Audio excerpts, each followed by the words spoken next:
Welcome to Victor's Children, a podcast from so-called Canada talking socialism from below. My name is David Campfield. I live with my partner and cat in Winnipeg, Manitoba, which is in Treaty 1 territory, the traditional territory of Anishinaabeg, Cree, Ojibwe, Dakota, and Dene peoples, and the homeland of the Métis Nation. All those of us in the Canadian state who aren't Indigenous need to commit ourselves to the struggle against settler colonialism.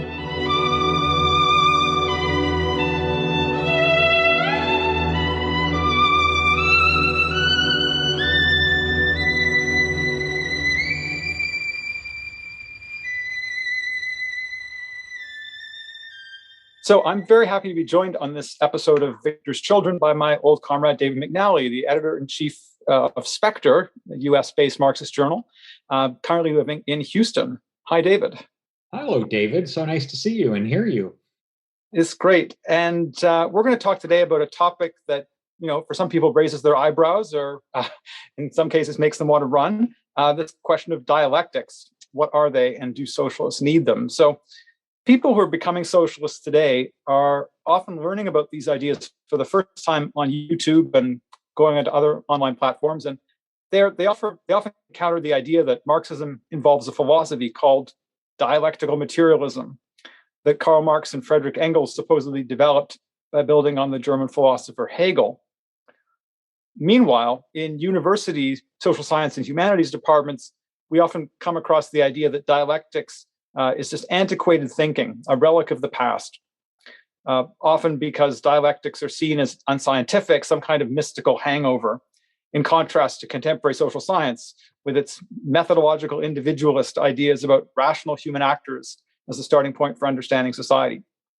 Or from another perspective, dialectics get rejected because they're seen as just another example of European Enlightenment thought, which wrongly treats the thinking of a few more or less racist and sexist white men in particular times and places as if those ideas were universally true. So that's a context for talking about dialectics today. And I'd like to dig into this by, David, asking you the question, what is dialectical thinking in the broadest sense of that term? It might be useful to start with a contrast, because going back to where you were just a moment ago, David, I think it's fair to say that the dominant scientific worldview, and by that I'm using scientific in quotes, that the worldview that dominates the natural sciences and the human sciences in the West since the 17th century consists of what we might call a kind of atomic or atomistic approach. What I mean by that is it imagines the physical and social worlds as consisting of independent, discrete atomic bits.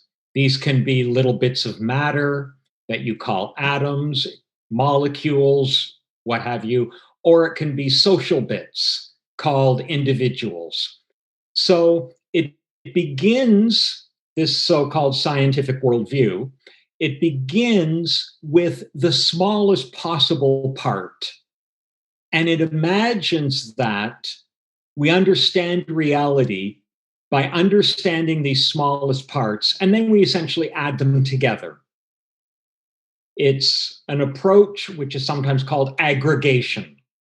You just keep aggregating more and more of them, bits of matter or bits of humans together, and you get larger units. You get the whole natural world, you get the whole social order, and so on. In the social sciences, this is, as you've already suggested, a kind of methodological individualism. The method is to begin with the individual. So that's the dominant worldview, as I say, since the 17th century in the West that we associate with philosophy and the natural sciences in particular.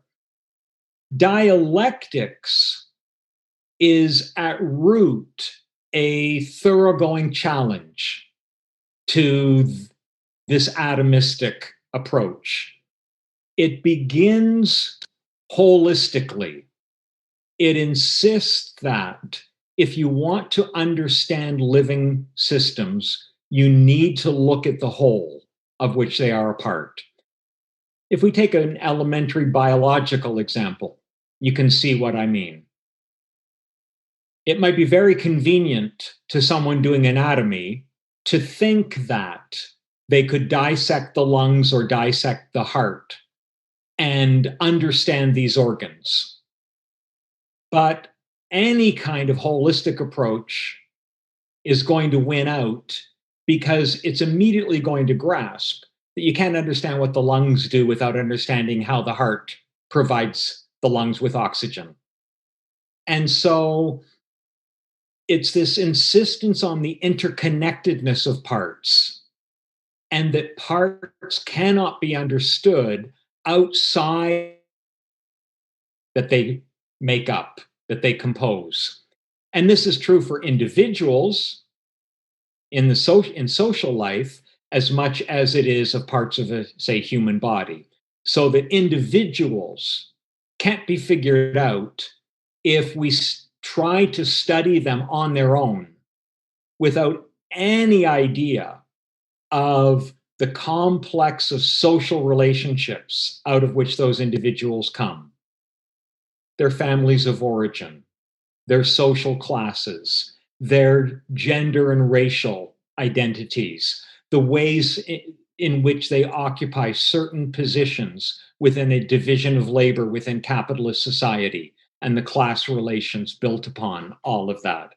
So that's the first thing about dialectics, is it's holistic in nature. Related to this is that it doesn't deny that there are parts of an organic system. You are a discrete individual, just like every one of our listeners is. But all of these parts are internally connected rather than simply externally connected. And let me just pause on that point for a moment. If you take a really good example of an atomistic thinker like Isaac Newton, Newton was convinced that the world consisted of atomic bits. And then he had the problem of how they interact. And he used the example of billiard balls. You have a bunch of balls on a table. You push one, it hits another, and it deflects it in some direction. This is a set of external connections.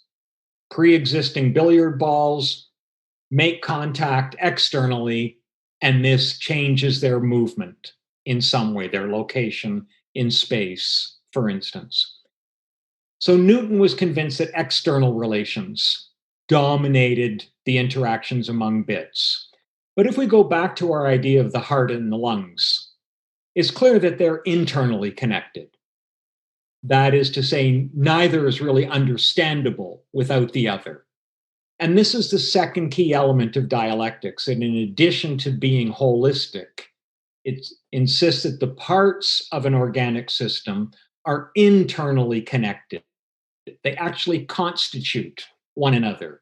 You are constituted by all the people who have been part of your life and all of the social relationships that you have developed through historically, and as is every other individual. The final key element of dialectics is that it insists that organic systems are not static. They are living, developing, changing, and transforming all the time. In other words, organic systems are in motion. And as a result, knowledge itself must be dynamic. Knowledge must develop ways of apprehending and comprehending phenomena in the world that are equal to the very dynamism of things themselves. So you can't just go around creating static classifications, as many social sciences love to do. Let's just classify things. You have to actually understand the ways in which things, phenomena, events are constantly transforming, and have a knowledge which is at its core dynamic. So holism, internal relations among bits or parts, and the dynamic transformational quality of things. Those are really the key elements of what any dialectical approach consists of. think that's great. It's a very helpful way of thinking about it. Let's talk about Hegel for a minute, since sometimes people who are trying to learn about some of these things will encounter these little summaries of Hegel's thought in terms of some various maxims and principles.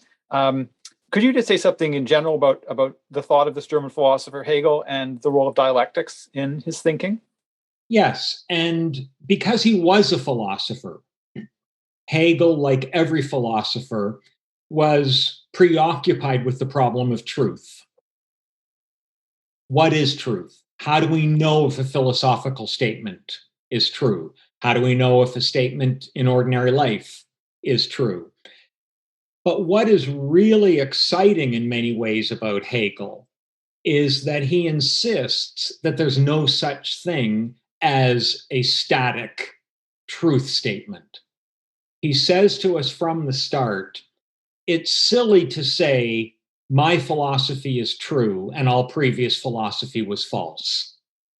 Well, why is that silly? Because actually philosophers tend to very often engage like that, claiming that they've got a truthful system of thought and everybody prior to them did not. And Hegel says, where did my thought come from? My thought exists because generations, centuries, even millennia of human beings have struggled to understand themselves and their world. And as somebody trained in philosophy, I have been initiated to what Plato said, for instance, to what Aristotle wrote. I've been initiated into systems of thought that go back a few thousand years. And so to say I've got the truth and everyone else is wrong is to deny the whole process by which I came to certain philosophical conclusions. And Hegel says it is not the conclusions that are the key, it is the process of knowing. Knowing is also dynamic and developmental.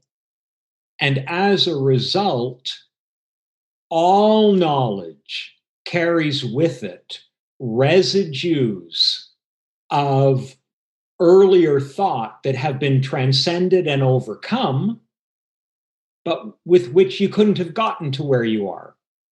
And so they had some truth to them, even if you've gone beyond them, because they were building blocks. They were steps on a ladder in the development of knowledge. So what is really radical about Hegel is his statement that knowledge itself is in a state of becoming. And it is the process of becoming that is truthful. Truth lies in the process, not in the fixed conclusion at the end. It's, as I said, a very, very different way of thinking about what truth is. Hegel uses the metaphor at one point. He says, truth is not a minted coin that I can put in my pocket. It's not just a lifeless thing. Truth is always developing, always evolving. As a result, thinking is always unfinished. There's an inherent incompleteness to the project of human truth-making, of human understanding of the world. The other really key thing that he says in all of this is that this becoming of truth, this becoming of knowledge, happens through contradictions. In other words, regularly in the history of philosophy, thinking polarizes between two seemingly utterly opposite systems of understanding the world. The most common example is extreme idealism and extreme materialism.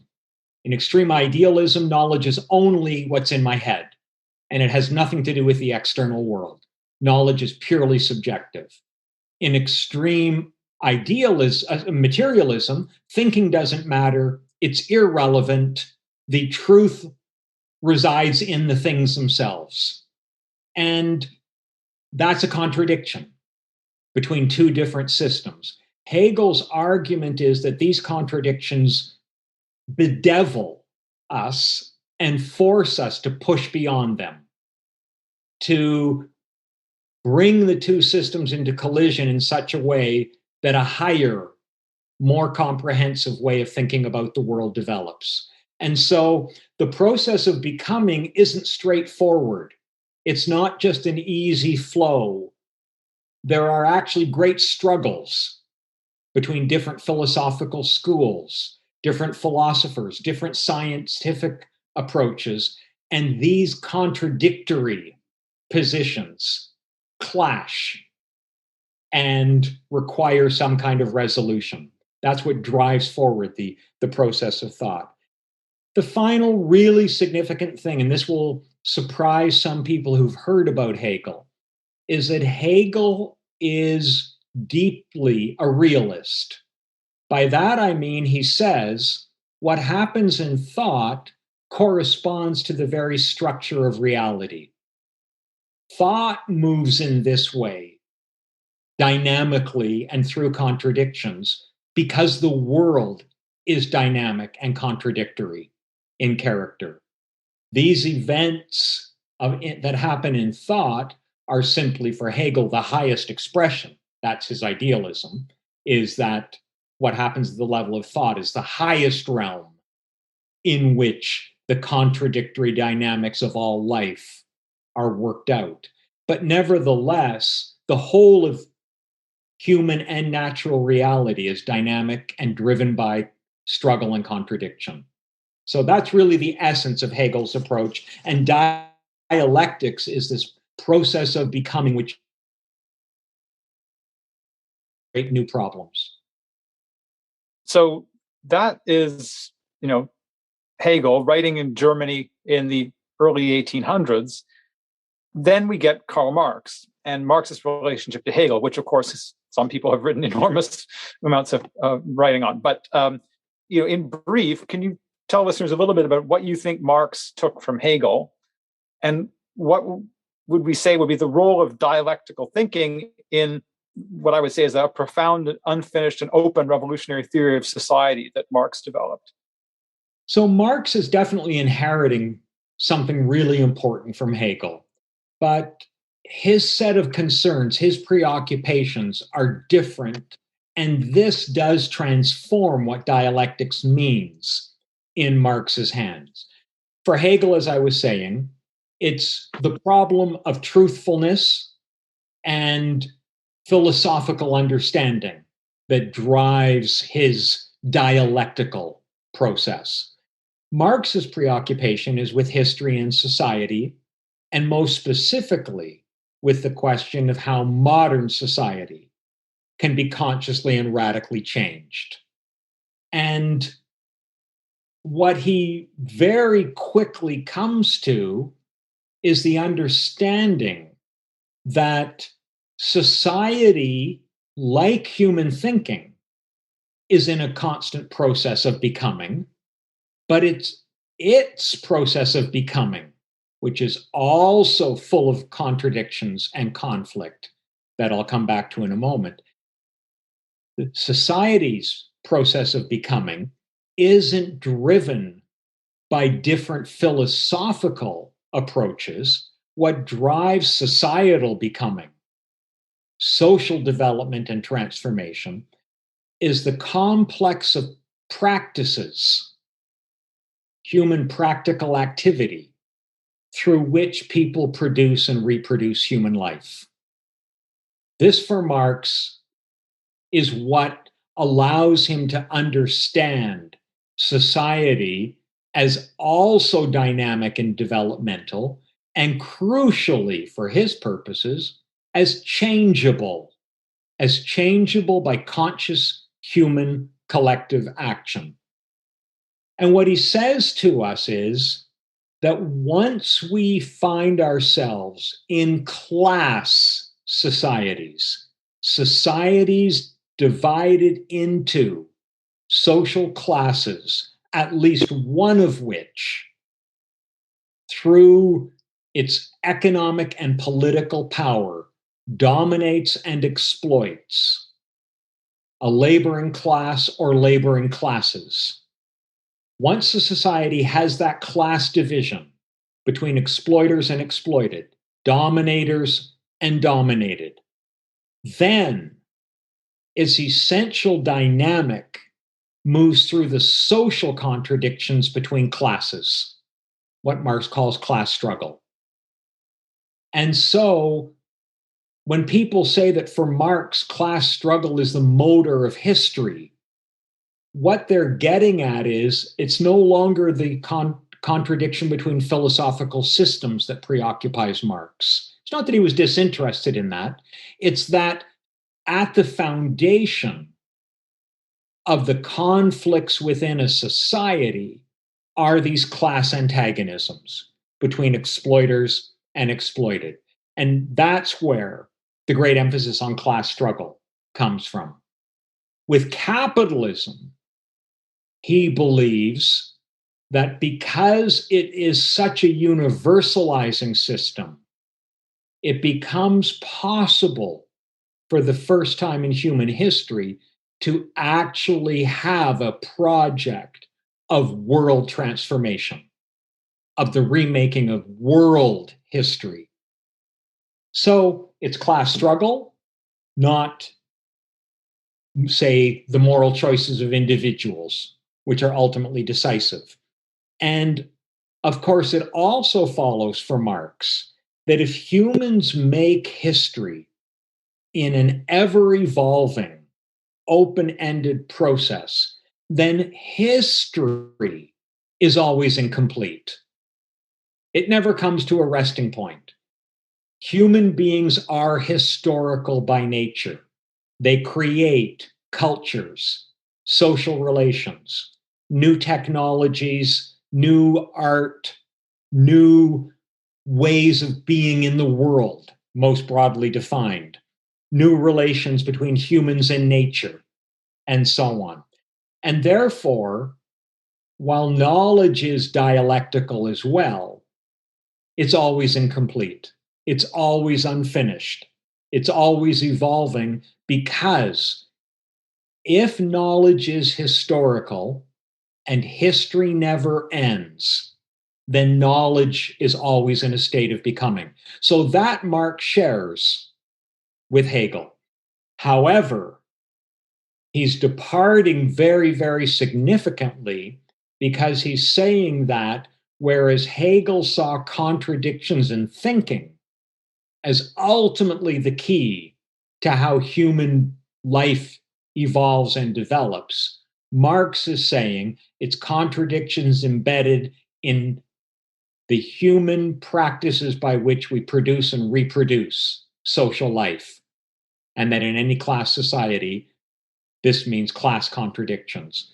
So the dynamism is there, the holism is there, the emphasis on becoming is there, but Marx's so-called historical materialism is anchored in this overriding preoccupation on how people labor, how they produce, the practical activities that create and recreate society, rather than an overriding focus on thought and philosophy. Now, Marx had an intellectual collaborator. He worked very closely for many years, Friedrich Engels, who also wrote about issues of dialectics. And so, could you venture a thought or two about whether you think Engels' thinking on these issues was the same as Marx's or different? Because there's certainly debate about that among interpreters. Yes. And I think we need to begin this line of conversation by acknowledging that Marx and Engels never imagined that, as much as they were collaborators, that somehow this required them to create a new doctrine, never mind a dogma, in which they had no disagreements, in which they aspired for complete uniformity of thinking. It just wasn't the nature either of their friendship, which was lifelong, or the kind of intellectual collaboration they did. They saw their intellect grounded in some fundamental principles, absolutely, like the idea that socialism required the collective self-emancipation of the working class. This was a political agreement that they had throughout their lives, going back to when they were both in their 20s. But they differed on all kinds of questions that even a cursory reading of their correspondence indicates. And so the idea that we need to somehow treat them as one mind and one voice is really unhelpful. The next thing I would say is that Engels always acknowledged that Marx was the greater thinker. In his speech at Marx's graveside, he says, look, a lot of us of this generation were talented, but Marx was a genius. And he didn't mean genius in some abstract way. He meant this guy simply thought more deeply, rigorously, creatively, and comprehensively than the rest of us. And so if we find some gaps and differences between Engels and Marx at times, and I believe we do, and I'll come to dialectics on this in a moment, this shouldn't shock us or surprise us or worry us. So what I would say is this, that most of the time, Engels' thinking is moving in a pretty congenial path with Marx's. But from time to time, Engels had a tendency to get what I'll call schematic. And schematic thinking wants to classify the way in which I was saying earlier, dialectics often resists classifying and pigeonholing everything. And so, for instance, in his really fertile and provocative Dialectics of Nature, which I by no means dismiss as a text, there's a lot going on in Engels' book, Dialectics of Nature, which really deserves revisiting and rereading. But at one particular point, he suggests that all dialectic conforms to three different laws of dialectics. And then he enumerates what he thinks these laws are. Now, that certainly is something Marx never did. And I don't think it's helpful to any kind of dialectical process to try to enumerate the finite number of laws of dialectics that will define all dialectical processes. Among other things, how do we know? If knowledge is unfinished, how do we know what all the processes of transformation in the cosmos will look like? And the idea that we can enumerate three principles to which they can all be reduced is just, it produces a kind of narrow, crude, and often reductionist thinking that I don't think Marx exemplifies, particularly in his greatest writings. And so one of the things that happens historically is that later attempts to effectively vulgarize Marxist thinking often seized on some of these unfortunate formulations in Engels, like these three laws of dialectics. And they became, unfortunately, a kind of hostage to fortune.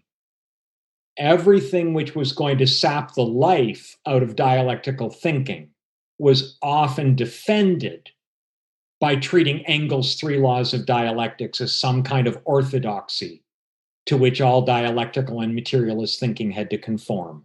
That's death for genuine dialectics. It means that we are reverting to a closed system of knowledge rather than an open, dynamic, and developmental system.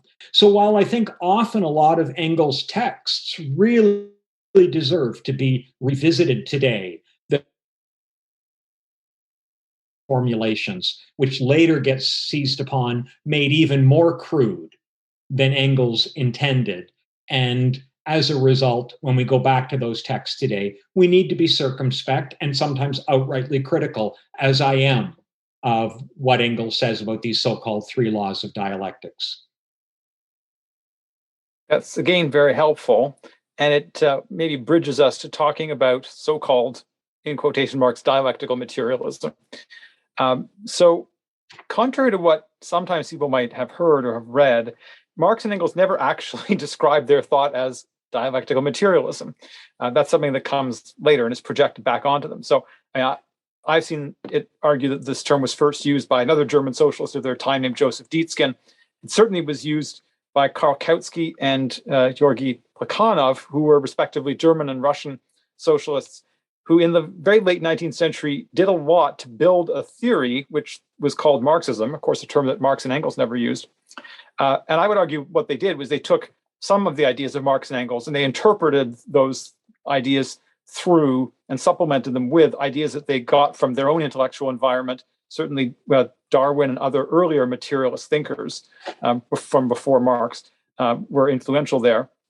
And so then the writings of people like Kautsky and Plekhanov helped construct what some people call Second International Marxism, which is a body of thinking named after the Socialist International, or the so-called Second International. The First International was the International Working Men's Association that Marx was involved with, and then this was later followed by the Second or Socialist International. And it was in those writings of the Second International this idea of dialectical materialism became popularized. And then later, after the Russian Revolution, you had the formation of the Communist International, also known as the Comintern or the Third International, which was formed by the Bolsheviks and other revolutionary socialists who were supporting the Russian Revolution. And that movement broke politically from the Second International, but it arguably didn't break from Second International Marxism at the level of philosophy, with some very important exceptions, like Georgy Lukács in Hungary and Karl Korsch in Germany, whose thought was treated as heretical by many of the top Comintern leaders. And this is an aside, I'll throw in that Lenin had written philosophical notebooks from just after the beginning of the First World War, which show some evidence of a shift in his own thinking, but they weren't actually published until after his death, and they weren't widely known. And then you have, in the 1920s, the rulers of the USSR grouped around Joseph Stalin, subordinating the Communist International, the Comintern, to their control.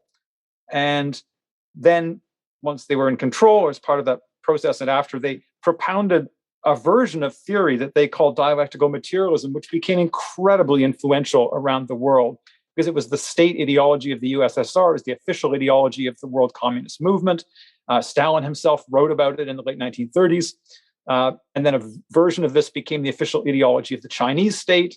It's still taught in schools to the great disinterest of many students in contemporary China. And so this is what dialectical materialism comes to be for most people around the world who come into contact with it. And this was widely seen as what Marxist philosophy was, both by its supporters and by most of the people who rejected it.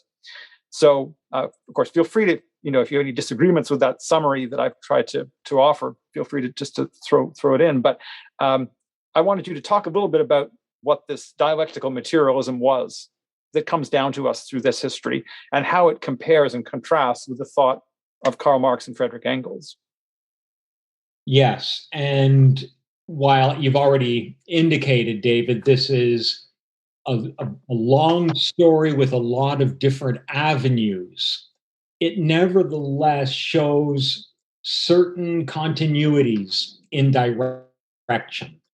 So let's start with the so-called Second or Socialist International and the way in which there was essentially an attempt to conflate Marxist thinking with Darwin's.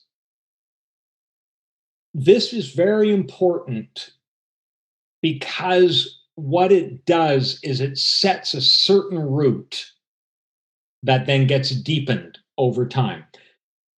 Darwin, as we know, had enumerated a series of basic laws of natural evolution.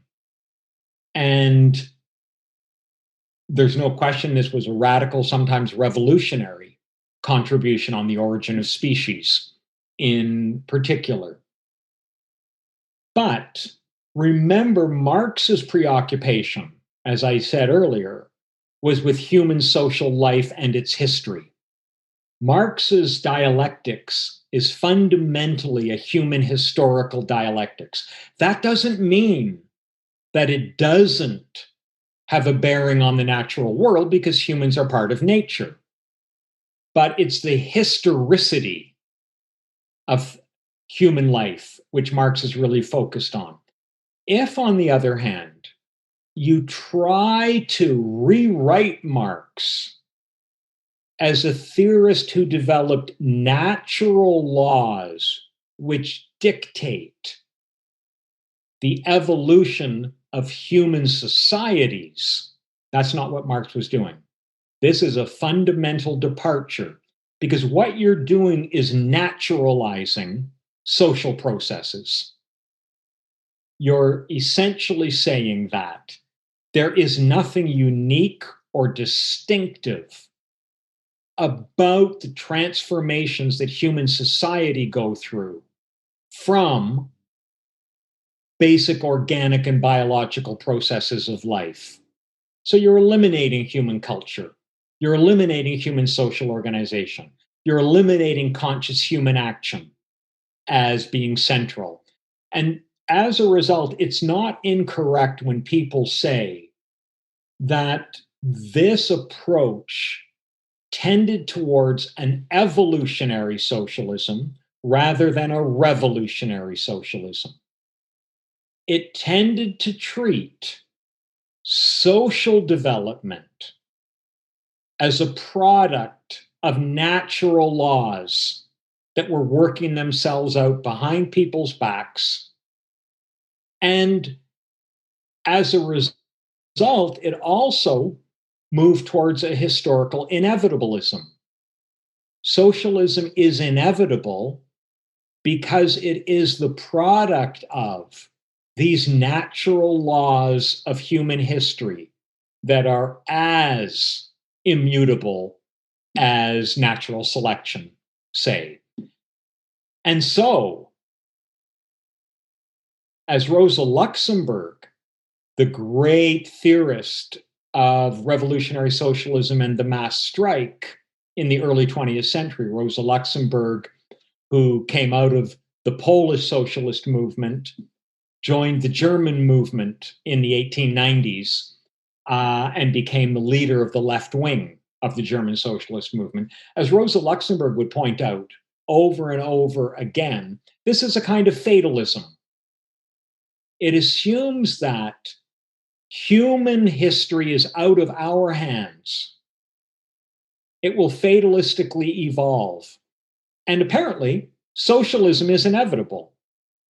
And so, why worry about organizing conscious human intervention into the historical process? So, this is why we often call this approach, which, as I say, naturalizes Marx's conception of history by acting as if there are laws of history which are just an outgrowth of the laws of nature.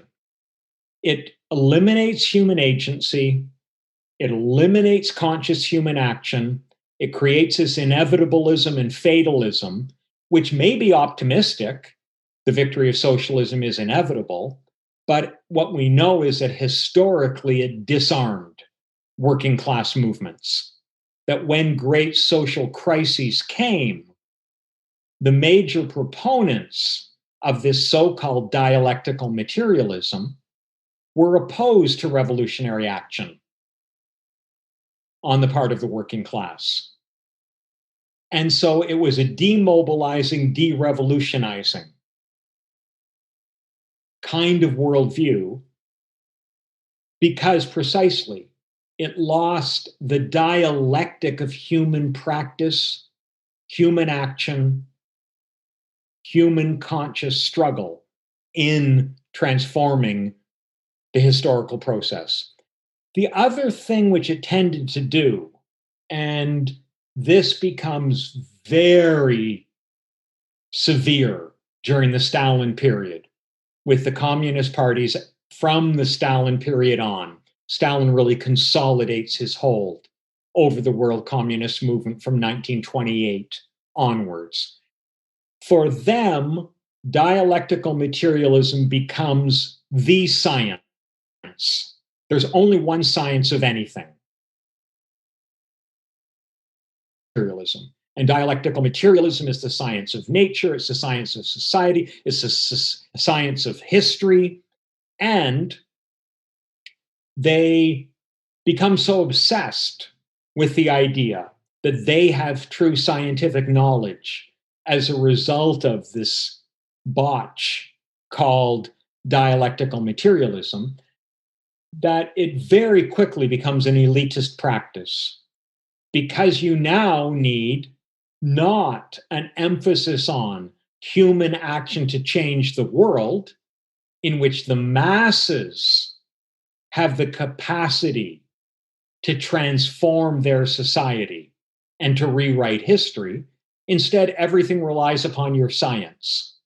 And so you need a series of experts who understand this science called dialectical materialism, and you produce increasingly turgid, dry, doctrinaire, boring textbooks full of it. And man, are they dry, boring, and turgid, these textbooks from Russia or China or what have you during this period. And then, of course, you need a series of popes. You need a series of adjudicators of what is heresy and what is orthodoxy. And this, of course, becomes the leadership of so-called adjudicate. When someone's theory or practice is a heresy and they are to be expelled, jailed, whatever. In other words, they claim to possess true and final knowledge. And this is so non-dialectical. This is so non-historical, and it loses sight of Marx and Engels' great conviction that the masses of people have to create socialism for themselves. And in doing that, they will expand all of the horizons of human knowledge, culture, and social organization. This is something Rosa Luxemburg says over and over again. When we get to the time of the Russian Revolution, as you've already noted, the Russian Revolution breaks politically with this approach. The Russian Revolution asserts human agency. It says the masses must make the revolution. They must create their own democratic workers' councils, and so on. So the great thing about the Russian Revolution of 1917 is that it restores conscious human action to the center of a revolutionary socialist or Marxist politics. But all of these leaders of the Russian revolutionary movement had come up through the dialectical materialist orthodoxy. They had absorbed it as well. And it is absolutely true that Lenin, just before the Russian Revolution, goes through an intellectual crisis and realizes, I better read Hegel. I better study dialectics, because something has gone fatally wrong with the world socialist movement, the majority of whose parties have now supported the First World War in complete opposition to what the world socialist movement is supposed to stand for. So Lenin turns to Hegel and dialectics. But a revolution intervenes. He doesn't publish these notebooks. And while you can see traces of this thinking in some of his later writing, he becomes preoccupied with the overthrowing of the Tsarist state, the establishment of Soviet power, and so on in Russia. And as a result, the battle is much more fought out in other socialist movements. And you've mentioned two key figures, I'll add a third, but George Lukács, inside the Hungarian Communist Party, in his book, History and Class Consciousness. Think about that, history and class consciousness. It takes conscious class action by the working class to remake history. So Lukács is part of the rediscovery of dialectical thinking. Karl Korsch, working in the German context in his book, Marxism and Philosophy.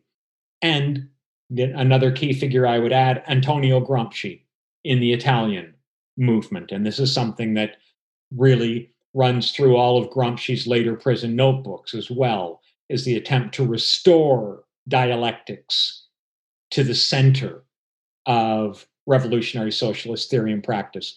They all are trying to break with this crude, vulgar, evolutionist approach. And that's why today, if somebody were to say to me, well, after all the travesties of so-called dialectical materialism, is there anything left? I would say, well, yes, in addition to Marx, there was the great attempt in the aftermath of the Russian Revolution to recover dialectical thinking and action for the revolutionary left. And so therefore, the works of people like Lukács and Korsch and Gramsci in this period are indispensable. As I would say, the political writings of Rosa Luxemburg are, even if she didn't get the opportunity to revisit some of the philosophical themes. And so in this sense, really, I would say that Marxism has really been split between those who want to hold to this incredibly doctrinaire and, as I said earlier, static and turgid so-called dialectical materialism, and those elements which revisited Hegel in order to restore the dialectics of conscious human historical action. And those writings remain indispensable, I think, to anybody really interested in progress for the left today. That's great. And yes, I certainly agree with you about Gramsci there. So if we circle back to Marx and then consider the kind of accusations that get thrown up against dialectical thinking today, let's take, first of all, the charge that we should reject dialectics and reject Marxist thinking because it's unscientific within the conception of science that you get in mainstream social science. You know, if you were going to summarize your response to that charge of not being scientific, what would you say?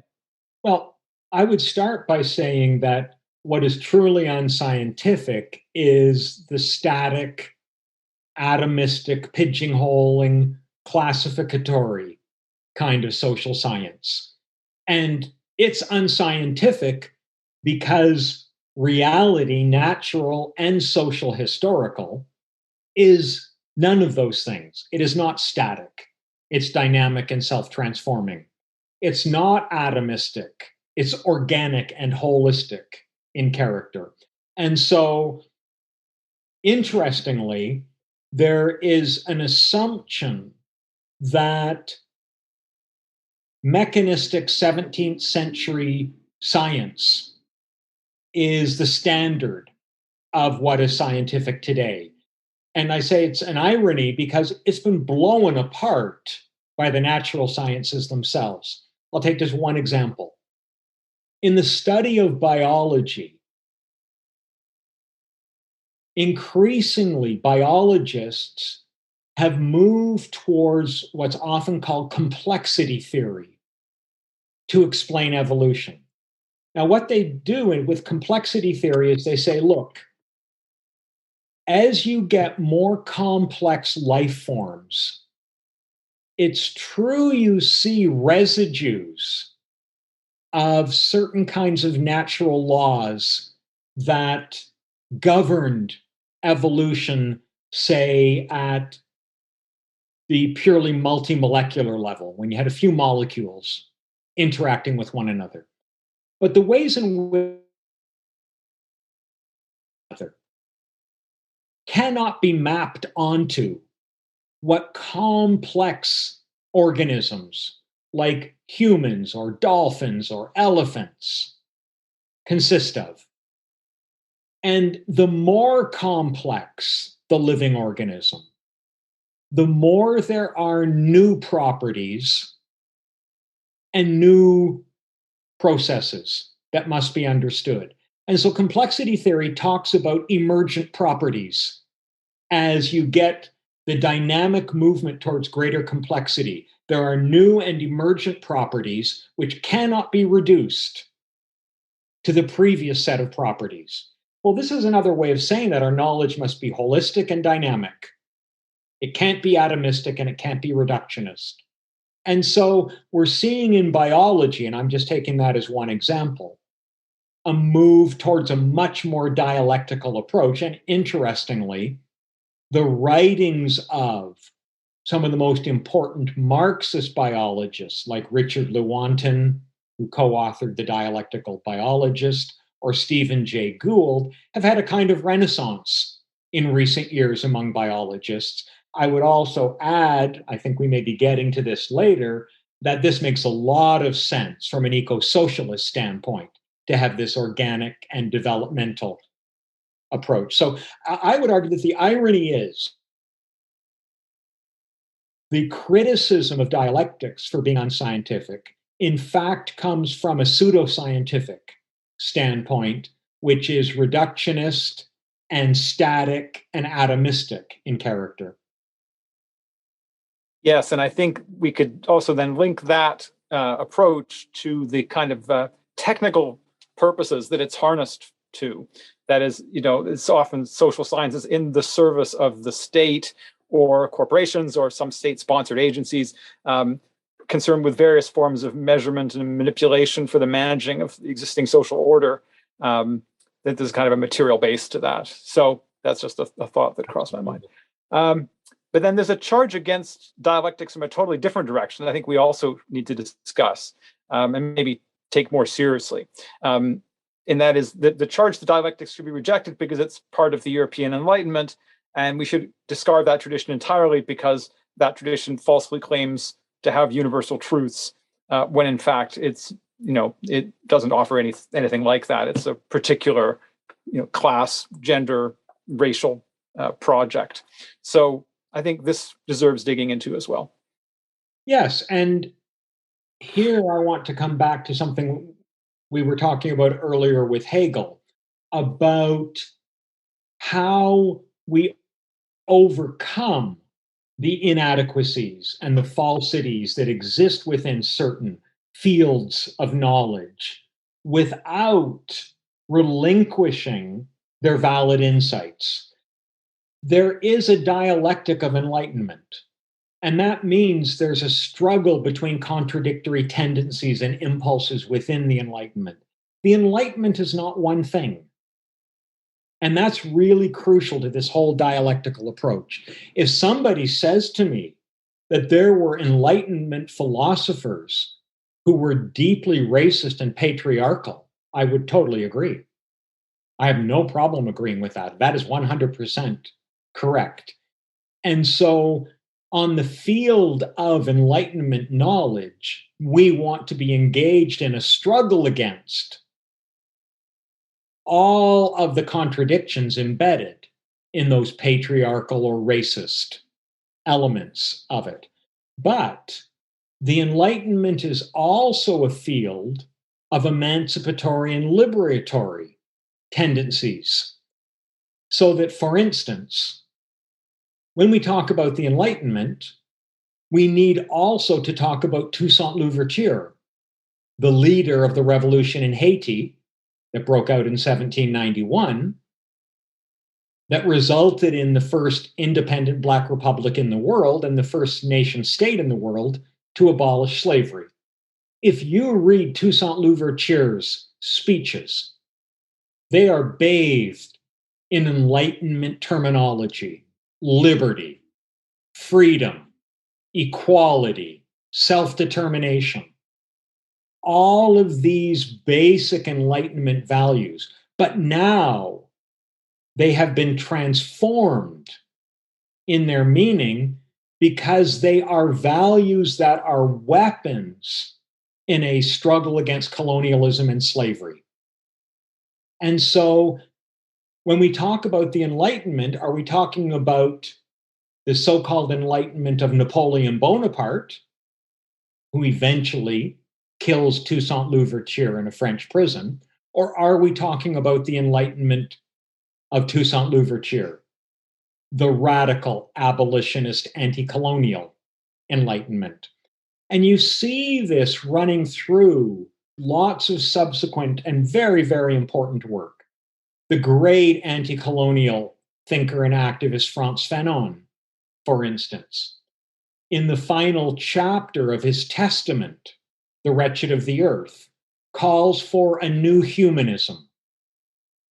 But he says to us, this is not the old European humanism.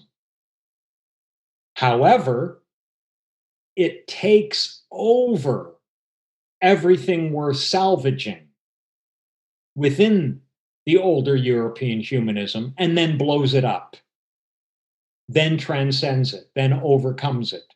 And so the notion of the new humanism is something that inherits and destroys liberty and self-determination as values. It refuses to relinquish the project of human equality, but then it destroys the imperialist, colonialist, racist, patriarchal, capitalist dimensions of Enlightenment thinking.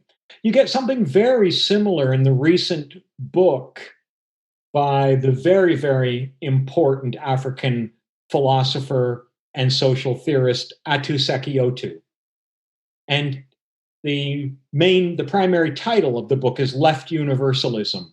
And then he goes on to talk about left universalism from an Afrocentric standpoint. But with left universalism, what he's saying to us is we need to reclaim a universalism of the left, because the lack of a universalist project has been disastrous for post-colonial Africa. We need all of those values of universal emancipation, but they have to be reworked from an Afrocentric standpoint, i.e., one that speaks to the lived social and historical realities of Africa. But Atu Sekiotu is insistent that you don't do this by relinquishing the commitment, by reclaiming it from its false friends. You essentially move universalism onto a higher plane, one that's anti-racist, anti-imperialist, anti-colonial, and as he's very clear about, anti-capitalist in nature. So I think the key thing here is to understand that dialectical thinking also enables us to think through what it means to both preserve the best and blow up the worst within a set of values or a philosophical approach or a worldview. And that, of course, is a very Hegelian thing, to explode the contradictions in a way that moves us forward. And I think that's how we have to look at Enlightenment. Ironically, genuine dialectics is a tool in recapturing that new humanism of Fanon or that left universalism that Atu Sekiotu advocates. All right. So I'm going to then move to, I think, what will be our last topic. You've been, I think, implying all the way along that we need dialectical thinking today. But I want to focus in on this question in terms of socialists today and the question of dialectics, because we certainly need theory to guide our actions, to guide struggles whose horizon is ultimately breaking with capitalism and starting a transition to eco-socialism. So, in what sense is the kind of theory that we need to be dialectical? And can you talk a little bit about how dialectical thinking can help us act in more effective ways in the here and now, but with that eco-socialist horizon? Yes. So I'll speak to this at two different levels. First, the project of eco-socialism. Fundamentally, what we're fighting against as eco-socialists is the instrumentalization of nature that is inherent in capitalism. And when you instrumentalize nature, you treat it as a set of dead things waiting for human manipulation. In other words, you don't see humans and nature as internally connected and inseparable. You don't see humans and nature as comprising an organic system, a living organic system. Capitalism, because it seeks to commodify and commercialize everything, needs to treat all of the natural world and environment as a set of dead things waiting to be appropriated. And so dialectical thinking, which emphasizes our internal relations as humans with nature, complex whole, part of a complex organic system, opens the door to a kind of philosophical or theoretical approach, which I would argue is essential to any viable eco-socialism, because it enables us both to identify what's wrong with how capitalism instrumentalizes nature and the natural environment, but it also allows us to show how the very philosophical foundations, the intellectual foundations of this worldview are flawed and faulty. To give a second example of how it sort of strategically helps us, as you mentioned at the beginning, David, I'm living and working in Houston, Texas. I'm on the US political scene. And one of the things that is frequently stymieing the US left is a static counterposition between race struggle and class struggle. There are so-called class reductionists, I don't really like how that term's sometimes used, who believe that all that matters is the economic struggle of the working class against exploitation, and that addressing gender inequality and oppression, or racial inequality and oppression. Now, of course, the mirror image of that is a liberal anti-racism that wants to challenge racial oppression, but without challenging capitalism. And as a result, it ends up in the cul-de-sac of diversity training programs and that sort of thing, without ever addressing the deep structures of racism with respect to housing, healthcare, employment, and so on. And so the dialectical approach allows us to say, these are not two separate atomistic relations. These are internally connected, these relations of race and class today. Some people have tried to capture this with the concept of racial capitalism.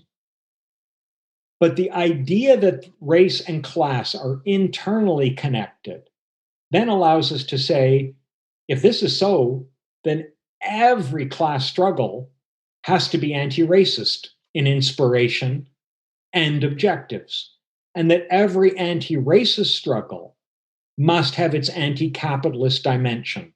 And so it breaks through the deadening polarization between so-called race-based and so-called class-based politics by dialecticizing the relationship between race and class and treating them as part of one unified force field of relations of domination in our society. So I really want to end by saying that dialectics is too precious an asset for the left today to squander or to allow the old vulgar distortions of dialectical materialism, in quotes, to deprive us of the rich resources of genuinely dynamic, open-ended historical thinking and what that can bring. Thank you very much, David. This was great.